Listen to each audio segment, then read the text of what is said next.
Caradon, bonjour et merci de nous recevoir là au Grain de Sel pour votre dernière exposition qui s'intitule Écorce d'étoiles. Alors ça, j'aimerais bien avoir un peu plus d'informations.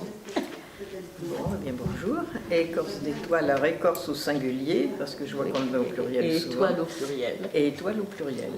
Bon, donc c'est l'écorce, c'est donc là ce qu'on connaît de mieux en mieux de la surface des étoiles maintenant, Oui. et qui va permettre de savoir leur composition, savoir si par exemple on peut aller sur Mars, etc. Donc ça peut être de la glace, ça peut être de l'eau, ça peut être toutes sortes de minéraux qui sont en surface, voilà. Et puis en même temps, c'est un titre poétique pour qu'on rêve un petit peu des étoiles.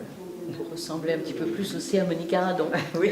Parce que bon, c'est pas la peinture, c'est tous les matériaux vivants en réalité. Sculpture, peinture, c'est pour ça qu'on est là, calligraphie, sculpture inox, acier, une riche palette. Oui, mais suivant les époques, comme on dit, parce que comme j'en ai traversé pas mal, j'ai travaillé avec différents matériaux, mais c'était une démarche, c'est pas passé d'une chose à l'autre. Il y a du travail de certains matériaux et qu'on pourrait penser qu'ils se sont succédés, mais ce n'est pas le cas. Il y en a qui sont contemporains tout à fait. Par exemple, j'ai fait des masques en plomb et en pâte de verre qui sont tout à fait contemporains de ce que j'ai appelé les trophées du vent, qui sont en maille plastique ou métallique et qui avaient la même source d'inspiration.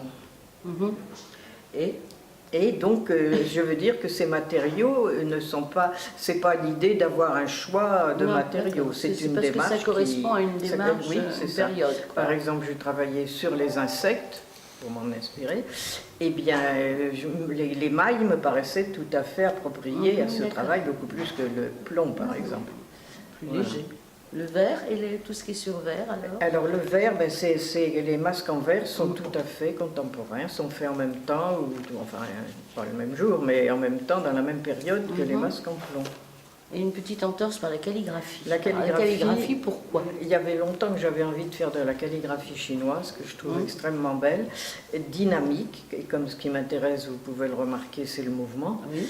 Donc, je n'avais pas le temps, quand j'étais à Paris, d'étudier la calligraphie. Donc, dès que je suis arrivée ici, j'ai contacté l'association franco-chinoise et il se trouvait qu'il y avait une jeune chinoise qui donnait des cours de calligraphie. Ah oui. Donc, je l'ai fait très régulièrement. J'ai fait beaucoup de calligraphie. Après, des calligraphies libres. Ce n'était plus d'une écriture d'un alphabet, mais c'était avec cette technique-là qui m'intéressait beaucoup. Et actuellement, j'ai commencé à faire des choses nouvelles. Je fais des croquis de danseuses, et à partir de ces croquis, je cherche un signe, une calligraphie de ce mouvement de danse. Et c'est parce que j'ai appris... Dans la calligraphie, justement, on retrouve un certain mouvement. Mais oui, justement. Et là, avec ces danseuses, ça me plaît énormément à faire parce que j'ai la technique de la calligraphie et je peux la transposer dans ce travail de croquis. La prochaine exposition? Peut-être, hein, une petite exposition. Petite exposition, ça vaut le coup, hein? Oui, mais c'est intéressant. Donc c'est souvent la démarche de recherche qui fait que j'utilise un nouveau matériau. Je serais tentée de poser une question peut-être un peu bête, mais pourquoi toujours des démarches différentes? Elles ne sont pas différentes, l'une appelle Ou l'autre. elles s'enchaînent? Elles s'enchaînent, elles se succèdent en s'enchaînant. Je me suis intéressée toujours aux structures. J'ai d'abord commencé par les plantes, j'ai dessiné beaucoup de plantes. Bon, ensuite, une fois que j'ai habité ici, j'ai travaillé sur le bord du littoral, donc l'estran. Et puis j'ai regardé les grands fonds marins. Enfin, on a la chance d'avoir, même si on n'utilise pas Internet, d'avoir accès à beaucoup de films, de livres très beaux et des photos magnifiques Puis le paysage. de tout ce qui se fait, des recherches approfondies. Alors, qu'est-ce qui fait courir, marcher Monique Caradon? J'en sais rien. On dit toujours qu'on ne me laisse pas vieillir tranquille. Oui, non, il n'y a pas que ça quand même. Non, mais ben, c'est la découverte, c'est de voir toujours qu'à mesure que je Curiosité travaille... permanente. Comment? Une curiosité permanente. Oui, c'est ça. Et puis une chose appelle l'autre, et plus on travaille, plus on travaille. Donc j'ai toujours envie de découvrir ce qui va venir après. C'est une bonne maladie. C'est une bonne maladie, puis ça maintient. Oui, la preuve. À peu Vous près en changez forme. pas. C'est ce que je dis toujours, vous ne changez pas. Ouais. On fait un petit tour de l'exposition.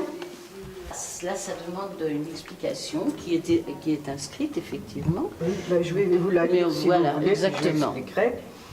Donc, un arc-en-ciel de larmes a parcouru la terre. Chacune contenait la trace d'un enfant mort, assassiné, brûlé, irradié, noyé, et le sol même s'est embrasé.